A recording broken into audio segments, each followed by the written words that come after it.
Down Shantipur লোকালের ধাক্কায় পা বাদ গিয়েছিল। সেই অবস্থাতেই লাইনে পড়ে কাতরাচ্ছিলেন। এরপর ডাউন গেদে লোকালের ধাক্কা, ঘটনাস্থলেই যুবকের মৃত্যু। সোমবার সকালে এমনই মর্মান্তিক ঘটনার সাক্ষী হলেন হালিশহর স্টেশনের যাত্রীরা। প্রত্যক্ষদর্শীদের দাবি, সকাল 9:30 নাগাদ 2 নম্বর প্ল্যাটফর্মে লাইন পেরোচ্ছিলেন বছর 36-এর লালটু দে। সে সময় ডাউন শান্তিপুর লোকালের ধাক্কায় তাঁর পা বাদ যায়। অভিযোগ, ট্রেনের যাত্রীরা অ্যাম্বুলেন্সের ব্যবস্থা করার জন্য কেবিনে গেলেও সাড়া দেননি রেলকর্মীরা। এর মধ্যে 2 নম্বর প্ল্যাটফর্মে চলে আসে ডাউন গেদে লোকাল। রক্তাক্ত অবস্থায় লাইনে পড়ে থাকা অবস্থাতেই লালটুকে ধাক্কা মারে ট্রেনটি। ঘটনাস্থলে মৃত্যু হয় হালিশহর পুরসভার এই কর্মীর। যাত্রীদের আক্ষেপ, রেল কর্তৃপক্ষের তরফে প্রথমে ব্যবস্থা নেওয়া হলে বাঁচানো যেত এই যুবককে।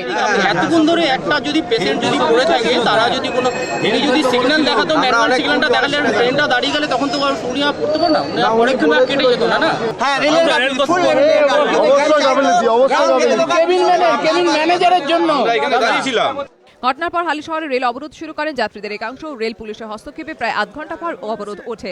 এ বিষয়ে রেলের কোনো প্রতিক্রিয়া পাওয়া যায়নি। সুবিনন পালের রিপোর্ট, এবিপি আনন্দ, উত্তর 24 পরগনা।